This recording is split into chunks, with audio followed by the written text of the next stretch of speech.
I'm now joined by Bruce Bennett. He's a senior defense researcher at the RAND Corporation, a non-profit institution based in Santa Monica. Good to speak to you. So Sean Spicer has said, we will continue to apply economic and political pressure on North Korea.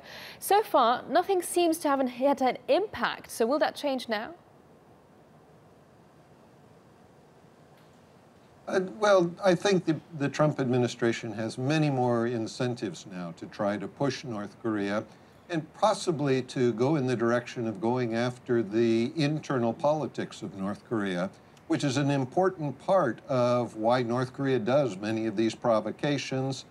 So this is an opportunity that the administration could use. Could you identify any similarities with the poison used to kill Kim Jong-nam, the North Korean leader's half-brother, and the poison used in this case? Well, sure. Back in February, Kim Jong-un, the leader of North Korea, apparently arranged to have his older half-brother killed in Malaysia. This was a very brutal act, but from what I understand from defectors from North Korea, there was no Kim Jong-nam faction in North Korea. Kim Jong-un had already killed everybody who even knew his older half-brother.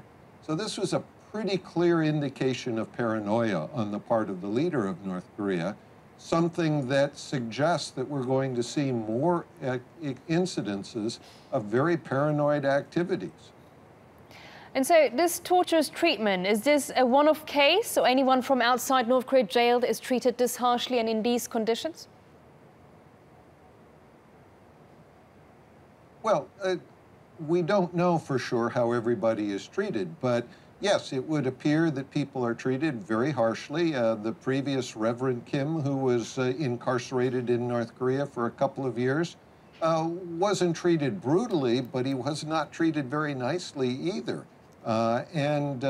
Certainly we have to remember that these are only a small portion of those being brutalized.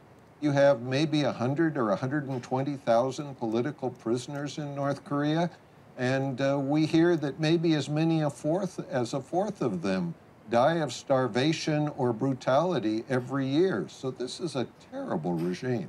So it's not just because he's an American citizen and because of the tense relationship?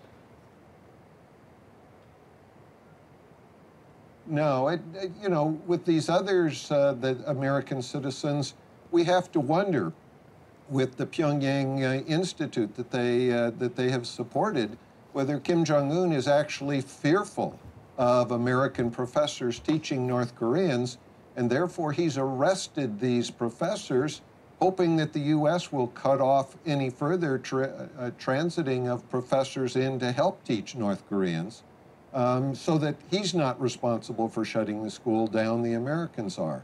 This is a society which tries to think of devious ways to accomplish their objectives.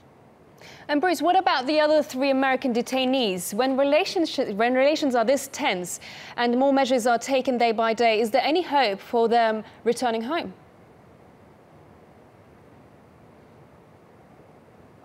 I think you really have to worry about that. I mean, in this case, though, with Otto Warmbier, the Americans reportedly flew directly into Pyongyang and insisted on having him turned over to them.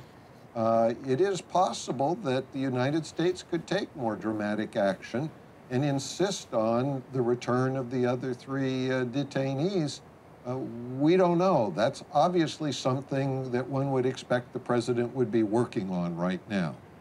Well, we have to wrap it up here. Thank you very much for joining us here on TRT World. Bruce Bennett, defense researcher from RAND Corporation.